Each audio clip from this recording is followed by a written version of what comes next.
I could see she was struggling at school. We still weren't reading and writing and things like that naturally by herself.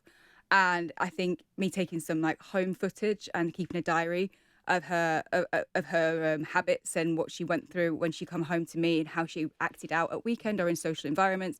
I had to kind of take that to Senko and to the board and say, look, this is the child I have. This is the one I deal with. And how she's not coping and she's not well. It's making her unwell.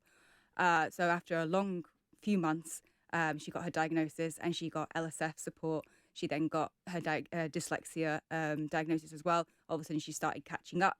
And people just had that respect and understanding, I guess, that rather than just taking her word for it, they're like, no, Evelyn, do you understand? Should we do it again?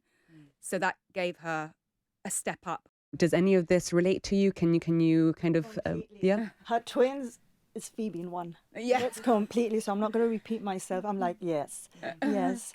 So with Phoebe, I knew from a very, very early age. It was like... How old, more or less? When she started school. Well, actually, poor thing, she had glue ear as well. So her development... Which can affect speech. No, it did affect her speech, her development, everything. So once that got sorted, I knew... Well, I think it was like year 1 in Governor's Meadow, which they were completely helpful and understanding, honestly.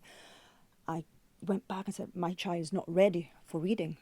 I said, well, what do you mean? My child needs a one-to-one, and I want it now, not when she's in West Side. One good thing you did, I think, did help for Phoebe, which they do in school now, which I'm very impressed at, is that they put support in place without that piece of paper. Correct. So I needed that piece of paper desperately. So even before the official diagnosis? And mine is 16, Phoebe's 10. So in 6 years, the progress that we've made of schools actually listening to parents as well. Yes, correct. Putting it into but place. As I said, Governor's Meadow passed all the papers down to Bishop. They've been both, I cannot, not even a bad word from the specialists, the doctors or the schools. They've been fantastic with Phoebe. They've included her in everything. She's just recently come back from her school trip. She's in a choir. Yeah. She does loads of things. So she's not excluded. Plus her friends know her. So the friends that she has, they know how to deal with her.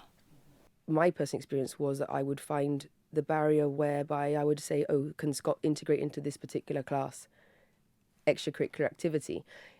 And yeah, absolutely. But the moment you mention the A word, the moment you say autism, at the time, there was this big barrier.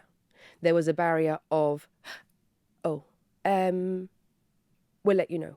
See, obviously, there's still going to be a lot of work that needs to be done because at the end of the day, neurodivergence is a moving target. The numbers are growing, the requirements are growing, the more understanding is growing, which is a great thing, but the distance that has been covered since my experience as a mum. Even in the last 5 or 10 years, you'd say the difference is... Absolutely, absolutely. Of course it is, and that is just testament to our community, and to the willingness to want to improve and make progress. There's some mums that they're completely in denial. Or family members. My parents had no idea what autism was. They've had a huge And education. the worst thing that you can actually tell a mum, oh, your child doesn't look autistic. What do you... I think you're mentioning about diagnosis and labels, and I think what we need to educate people on more the fact is that they're not the same thing, and that a diagnosis shouldn't have to change or determine the support a person gets or that they need or determines the starting point of that support.